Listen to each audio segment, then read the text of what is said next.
Om Swastiastu, pemirsa Bali TV dimanapun Anda berada, kembali saya Winata, redaktur pelaksana harian Bali Pos yang menjumpai Anda dalam Bali Pos Talk dalam rangkaian perayaan Hari Suci Pagarwesi yang jatuh pada hari ini. Kami di Bali Pos Talk mencoba mengangkat topik yang berkaitan dengan bagaimana memaknai perayaan Pagarwesi. Tentu ini sudah rutin dilaksanakan setiap 310 hari sekali umat Hindu merayakan Pagarwesi. Tentu kita kontekstualkan ini dengan baik supaya kita memahami lebih dalam apa sebenarnya atau bagaimana sebenarnya perayaan Hari Pagarwesi ini. Kita dengan narasumber kita Bapak Gusti Ketut Widana, kita sapa dulu. Om Swastiastu. Om Swastiastu. Gimana kabarnya, sehat ya? Astungkara uce. Tapi saya dikoreksi dulu, mungkin bukan 310 hari ya? Berapa hari? 210 hari ya. Saya lebih 100, berarti 210 hari kalau bulan kalender Masehi. 7 bulan kalender. Masehi. Ya, kita bicara tentang bagaimana Pagarwesi ini. Sebenarnya maknanya apa? Itu dulu kita mulai dari sana. Ya, Suksmo. Jadi seperti disampaikan pada pembuka tadi, memang apa yang namanya aktivitas ritual umat Hindu itu begitu rutin, rajin, dan disiplin. Tapi kadang-kadang nepin konteksnya.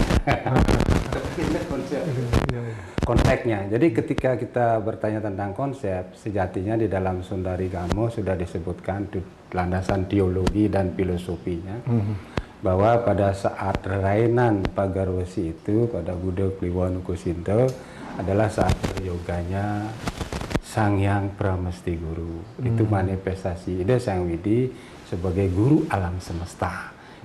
Guru alam semesta, guru sejati. Itu konseptual secara tekstual. Nah, ketika kita mengacu pada filosofi, maka itu terkait nanti dengan kontekstual.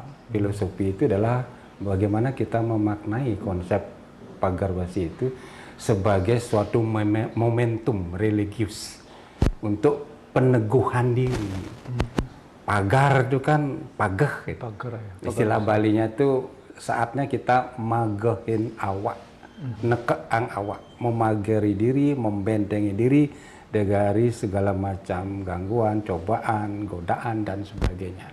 Sehingga keteguhan hati dalam konteks serade, jadi kekuatan iman, keteguhan iman itu menjadi landasan konseptual untuk kemudian kita kontekstualkan. Bagaimana dalam konteks kekinian itu? Nah, kalau kita bercermin pada landasan teologi dan filosofi tadi, bahwa yang kita puja saat Pagarwesi adalah beliau Ida Sang Widi sebagai guru alam semesta, artinya bagaimana kita memaknai arti kata berguru pada alam. Ya.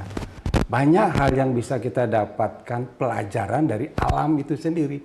Nah, masalahnya sudah ke umat Hindu di balik ritualisme, ritualistik, ekspresik, simbolik, sudah ada terkoneksi, ada kontekstualnya dengan behavioristik, perubahan perilaku. Sudahkah ada? Itu pertanyaan mendasar.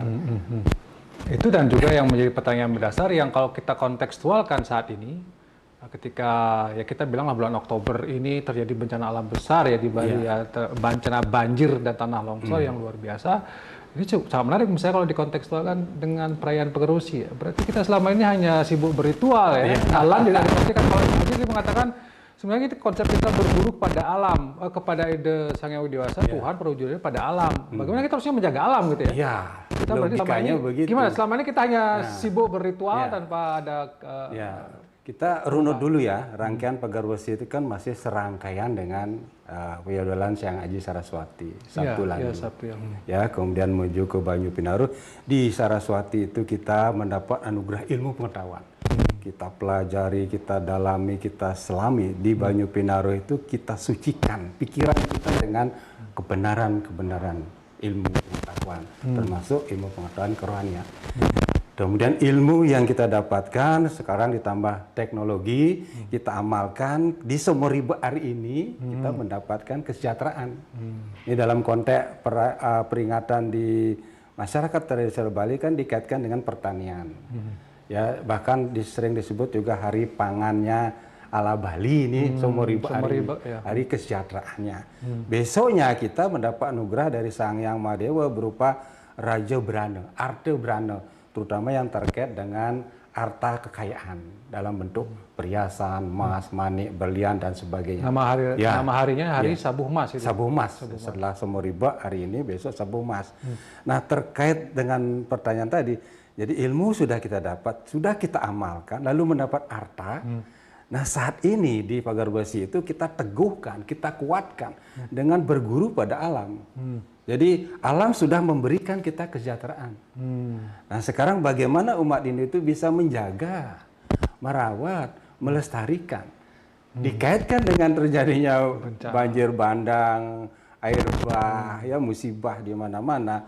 Itu kan suatu pertanyaan besar bahwa kita nampaknya masih asik bermain di tataran ritualistik. Belum ke behavioristik, perubahan perilaku belum ada. Saya tidak berani mengatakan tidak ada ya. Belum ada. Setidaknya gelondongan kayu-kayu besar misalnya yang terjadi di Jembrana tersebut kan membuktikan ternyata kita tidak bersahabat dengan alam. Alam yang harusnya kita rawat, kita jaga, kita lestarikan, tetapi hanya kepentingan pragmatis, materialistis, ekonomis, akhirnya dibabat habis. Lama-lama kan kritis, kita menangis dengan adanya bencana tersebut. Nah, itu yang dapat saya sampaikan. Ya, pertanyaan besarnya kemudian adalah mengapa gitu ya? Kenapa begitu? Kenapa kita hanya sibuk berritual, sementara kepada perubahan perilakunya, kepada bagaimana menjaga alamnya, itu enggak. Di mana kita bisa? Ya, pertanyaan mungkin saya sampaikan ke Haji ya. Di mana ini selipnya jika artinya kenapa kita bisa hanya di situ saja? Apakah karena berritual itu jauh lebih nikmat, jauh lebih gampang, sementara untuk melakukan aktivitas bagaimana menjaga alam itu adalah suatu perbuatan tindakan yang berat bagi kita? Iya. Sering saya katakan bahwa aktivitas ritual itu sesungguhnya adalah mediasi mala, simbol yang mengandung makna, yang dituntut adalah laksana. Kalau laksana tidak ada akan jadi simalakama. Kalau kita tidak jalankan itu kewajiban ritual kita. Kalau sudah dijalankan konsepnya tidak connect di konteks, ya sehingga dalam contoh musibah yang disampaikan tadi kita sepertinya tidak pernah mau belajar terhadap alam, tidak berguru pada alam. Bahwa alam sudah memberikan apa yang kita sekarang saat ini kita nikmati untuk kepentingan ritual, untuk kepentingan kesejahteraan, ekonomi dan sebagainya. Tetapi di balik itu kita lupa. Seperti disebutkan tadi kan kita kok masih tetap saja bermain di tataran konseptual, ritual, berdasar tekstual. Kontekstualnya ini. Nah, inilah pertanyaan yang juga saya sendiri juga seringkali mengalami. Agak susah menjawabnya ya. Dari mana? Siapa? Bagaimana? Kalau kita ingin Hindu itu betul-betul di konsepnya kan naturism, agama yang betul alamiah. Mengapa kok tidak penghargaan terhadap alam itu tidak pada tataran tindakan, masih di tataran konseptual, upacara, ritual. Karena upacara itu walaupun dia berupa tindakan, melakukan ritual, tetap dia pada konsep saja. Tetap pada konsep. Dia tidak melakukan karena perbuatan yang nyata. Gitu. Alurnya keluar ya. Keluar ketika kita lur nis, ya. Dan nis nirguna, tanda petik nirguna seperti tidak berguna di dalam tanda ritual. Ya. Padahal kita harus wujud nyatakan itu. Nah, contoh misalnya, mengapa terjadi musibah banjir belakangan ini di daerah tertentu di Bali, salah satu penyebabnya kita kalau mengacu ke teks niti sastra lagi-lagi ke teks itu ya konsep. Jadi ibaratnya sebenarnya kita diandaikan seperti singa dan hutan. Jadi harus saling menjaga. Nah, singa menjaga hutan sehingga orang tidak berani membabat. Singa pun dijaga oleh hutan, dirawat oleh hutan. Supaya singa tetap bisa lestari. Ya, ada simbiosis mutualisme. Permasalahan sekarang hutan dibabat, lu singanya di mana? Lari dikejar, dibunuh. Nah, itulah yang terjadi akhirnya. Sehingga ini yang menjadi dalam konteks Pagar Besi, guru alam yang kita hormati hari Pagar Besi itu harus diwujud nyatakan, diaktualisasikan dalam bentuk tindakan perilaku nyata. Ya, bagaimana ketika kita berritual itu ada sesuatu yang bersifat faktual, tindakan, action, ya apa bentuknya macam-macam. Nah, saya sering juga mengandaikan analoginya, ketika kita dalam contoh misalnya dalam konsep mengharmonisasi alam supaya air itu tetap mengalir lestari dengan cara misal mulang pekelem misalnya. Ya. Salah satu contoh di danau, di laut, di puncak gunung. Kalau kitanya selesai di tataran ritual dalam bentuk mulang pekelem, itu kan menenggelamkan berbagai jenis binatang. Ya. Padahal konseptual itu dikontekstualkan sejatinya adalah menenggelamkan sifat-sifat hewaniah kita. Kerakusan itu, keserakahan terhadap alam ini. Ya, Mahatma Gandhi pernah mengatakan bahwa bumi ini sebenarnya sudah cukup menyediakan untuk kebutuhan semua manusia, tapi tidak untuk seorang yang serakah. Nah, apa artinya? Untuk yang satu orang yang serakah. Ketika kita lupa dengan konteks kita, bagaimana kita menjaga, bukan hanya memakai, mengambil, menebang, apalagi legal logging, dipastikan alam akan memberikan pelajaran, ya, bukan lagi ajaran, tapi pelajaran tanda petik. Ini loh akibat daripada tindakan kita yang hanya bermain di ritual, tapi tidak ada di behavioral, environmental, lingkungan, itu belum sampai ke sana, maka sampai kapanpun hal-hal yang seperti bencana alam dalam contoh itu akan terus terjadi. Walaupun kemudian dengan adanya bencana, kita lagi mencoba untuk istilahnya penyapuh jagat ini dengan berbagai macam ritual tertentu. Ya, penentang bumi, penjajah jagat, dan sebagainya. Kalau saya tidak pernah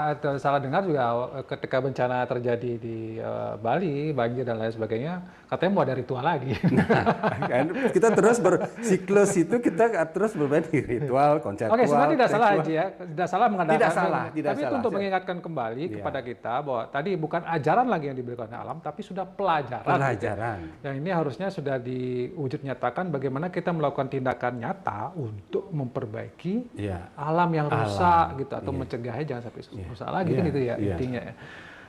Mungkin sebagai closing statement sebagai mengingatkan kembali Pak Garusi ya, memang pagar itu pagar ya, apalagi besi ini lebih kuat, tapi berguru pada alam ya. Ini yang antara konsep dan konteks ini supaya bisa nyambung lagi gimana ya.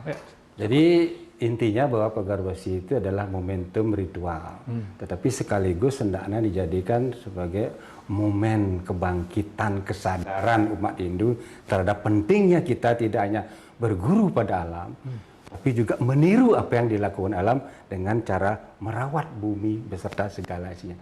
Hanya dengan begitu segala aktivitas ritual itu tidak lagi bermain di tataran simbol, tetapi sudah menunjukkan perilaku yang unggul. Perilaku unggul dalam bentuk menjaga, merawat, dan melestarikan alam.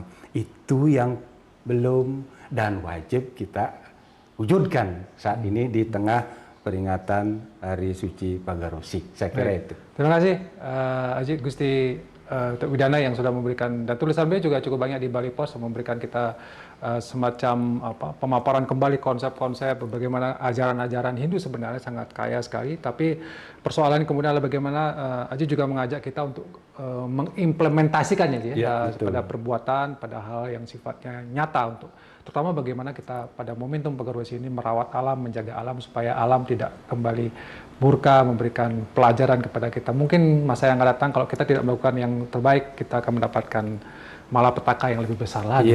Oke. Terima kasih. Demikian Bali Post Talk kali ini. Saya ucapkan terima kasih atas perhatiannya. Saya tutup dengan Perma Santi. Om Santi. Om Santi. Santi. Terima kasih. Sampai jumpa.